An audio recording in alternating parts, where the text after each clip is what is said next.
Ist ein Beitrag in unserer kleinen, einer anderen magischen Stadt geglückt.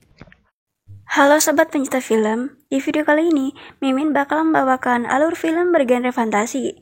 Film ini menceritakan di mana dunia telah dikuasai makhluk malam, vampir, manusia serigala, peri jahat, penyihir dan core dan monster lainnya menyebar ketakutan, menyebar teror pada manusia.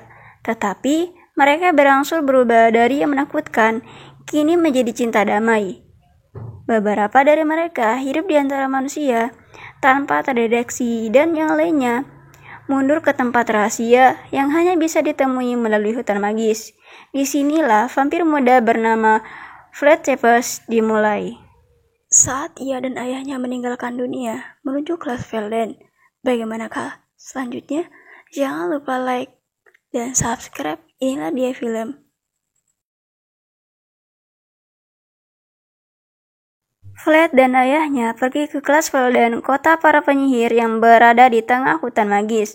Mereka datang ke sana atas undangan wali kota tersebut. Sampai di jembatan perbatasan, penjaga pun muncul dan melakukan tugasnya, yaitu membaca ramalan setiap bertemu seseorang. Ramalannya, ketika waktu tidak lagi berjalan dan masalah mengintai, di setiap pintu, satu akan datang dan tiga harus bersatu untuk menaklukkan kelemahan mereka dan bersiap bertarung untuk mengusir iblis dan mengisi Glasvelden dengan cahaya. Vlad yang mendengar ramalan itu menjadi bingung. Mungkin ramalannya sedikit susah untuk diterjemahkan. Nah, tibalah Vlad dan ayahnya di kota Glasvelden, tempat dipenuhi penduduk yang aneh.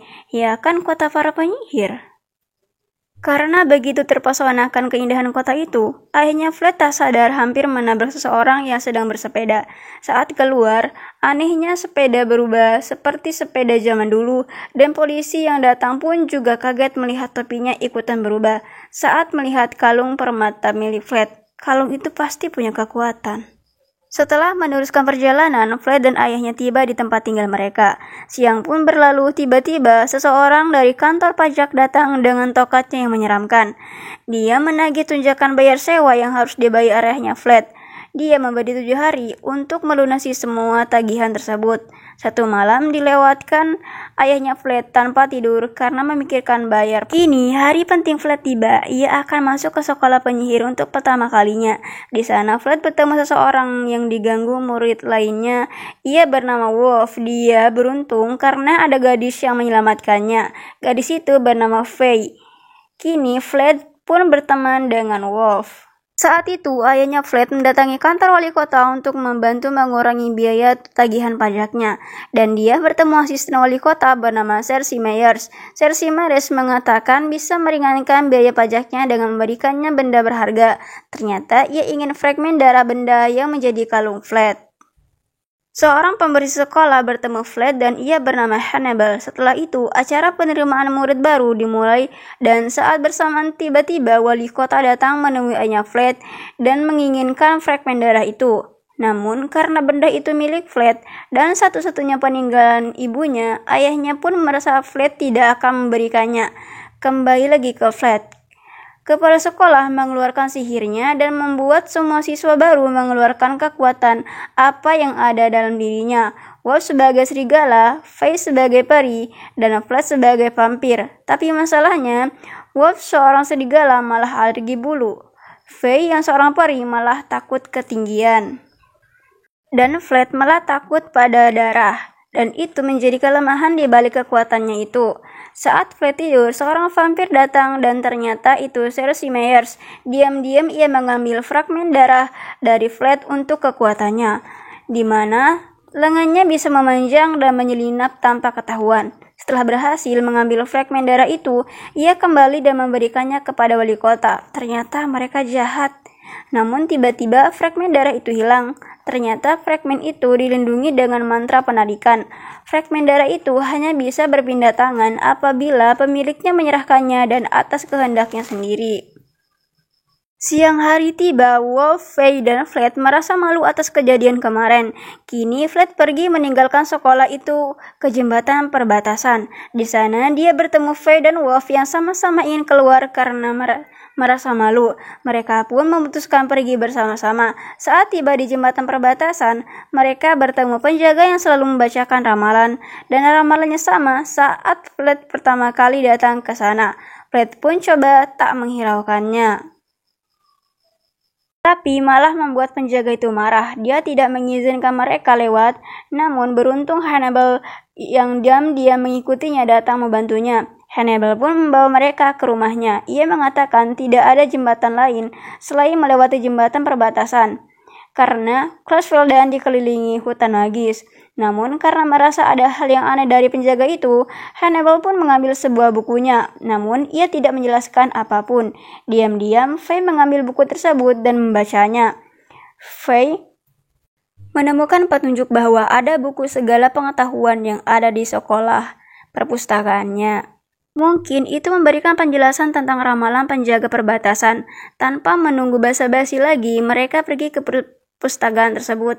Namun di dalam malah ada seekor serigala, dan Wolf harus berteman dengan serigala itu agar Faye dan Fred bisa masuk mengambil buku tersebut. Tengah jalan, Dan di tengah mereka jalan, menemukan sebuah lubang yang sangat dalam. Mereka pun mencari cara untuk melewati lubang tersebut. Melihat kelelawar yang terbang, Fred sadar bahwa ia mungkin memiliki sensor Nosferatu yang mampu mendeteksi sebuah benda dengan radar ultrasonik. Kini ia mencobanya dan benar. Ia mampu melihat beberapa pilar yang tak terlihat. Dengan hati-hati, mereka pun melompat ke pilar-pilar itu, berhasil melewati lubang itu. Di sisi lain, Cersei Myers menemui ayahnya Fred dan menyihirnya dengan sebuah cairan. Ia membujuk ayahnya Fred agar bisa mengambil fragmen darah dari Fred. Karena sihir tersebut, ia pun menuruti kemauannya. Namun masalahnya, ia tidak tahu keberadaan Fred. Saat itu, Fred dan Faye telah menemukan buku tersebut, tapi buku itu berada di rak paling atas. Mau tidak mau, Faye harus bisa mengambilnya karena hanya ia yang bisa terbang. Karena takut akan ketinggian, ia terbang dengan menutup matanya hingga berhasil mengambil buku tersebut. Mereka pun keluar dari perpustakaan itu walaupun hampir diserang serigala. Wali kota dan Cersei Myers mengetahui Fred dan temannya menemui buku segala pengetahuan melalui cermin ajaib.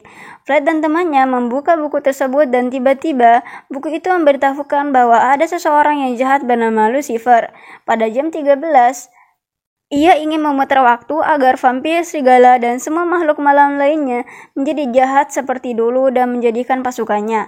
Mereka akan menjadikan dunia manusia kembali ke bawah kekuasaannya. Saat itu, wali kota dan Cersei Myers memberikan Fred dan temannya sebuah cairan kutukan pembalik, agar Fred dan temannya tidak mengatakan hal yang mereka ketahui pada siapapun. Saat Fred berada di rumah, ia dibujuk ayahnya untuk memberikan fragmen darahnya. Fred merasa ada yang aneh pada dirinya, di mana ia mengatakan hal terbalik dari ucapannya. Kini ia pun mengurung dirinya di kamar dan hal itu Fred ceritakan kepada Faye dan Wolf lewat telepon. Ternyata Faye dan Wolf merasakan hal yang sama. Faye tahu bahwa mereka telah mendapat kutukan terbalik. Kini Fred mencoba mencari tahu dari bukunya hingga larut malam dan tak sadar saat terbangun ia menyadari fragmen darahnya bisa menyihir di saat waktu yang sama. Kini ia dan Faye mencoba mencari tahu hal itu di kantor wali kota. Di sana fragmen darahnya menyeretnya ke atas menara. Dia menemukan bongkahan fragmen darah yang sangat besar dan miliknya adalah salah satu bagiannya. Itu, tas Fred berubah, fragmen darahnya hampir bersatu. Namun ia menariknya dan kembali menemui Wolf dan Faye. Mereka menyadari tas Fred berubah dan begitupun buku yang ada di dalamnya. Saat itu wali kota dan Cersei Myers mendatangi menara bongkahan fragmen darah. Ia mengetahui bahwa Fred telah datang sebelumnya. Saat Fred dan temannya membuka bukunya, kini ia tahu wali kota adalah Lucifer yang akan mengubah semua penyihir di Clarksville menjadi budaknya saat semua penduduknya datang menyaksikan gerhana matahari yang akan datang pada hari itu. Menggunakan cahaya ajaib kristal dari fragmen darah yang akan menyerang semua orang.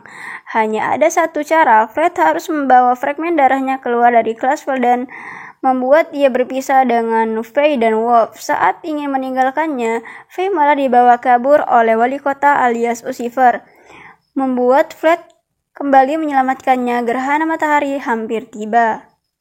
Semua penduduk datang untuk menyaksikannya. Flat dan Wolf telah di menara. Terpaksa Flat memberikan fragmen darahnya kepada Lucifer agar bisa menyelamatkan Faye. Saat gerhana matahari tiba, ayahnya Flat yang saat itu bersama Cersei Myers telah sadar bahwa telah disihir oleh Cersei Myers. Lucifer mengatakan fragmen darahnya akan mengeluarkan cahaya kekuatan. Namun saat angka menunjukkan angka 13, fragmen darah itu hilang dan ternyata sebelum hal itu terjadi, Flat telah menyerahkan fragmen darahnya kepada Hannibal. Lucifer sangat marah dan mengeluarkan kekuatannya, menyerang Flat dan membuat kepala Flat terbentur. Dia juga menjatuhkan Faye. Saat itu Wolf berubah menjadi serigala yang benar-benar kuat dan mampu melawan Lucifer. Saat itu, ayahnya Flat juga melawan Cersei Myers. Karena Wolf alergi dengan bulu, ia kembali ke wujudnya semula. Saat itu, Faye datang dan tak takut lagi akan ketinggian. Ia menolong Flat untuk bubuk peri yang bisa menyelamatkannya. Faye juga memberikan pada Flat, bibirnya pun berdarah, dan Flat berubah menjadi vampir dan menyelamatkannya Wolf yang hampir diserang Lucifer. Saat Lucifer ingin menyerang, Flat dengan cepat menghindarinya dan mengenai fragmen darah dan balik menyerangnya dan melenyapkannya. Kehidupan kembali normal dan Hannibal mengembalikan fragmen darah milik Flat. Kini Flat, Faye, dan Wolf menjadi geng yang bernama The Wolf Gang. Saat malam hari, ibunya Flat muncul dan mengatakan bahwa Flat tidak aman karena pemburu malam akan datang. Bagaimana kelanjutannya? Jangan lupa subscribe dan like, komen, dan sampai ketemu video selanjutnya. Bye-bye.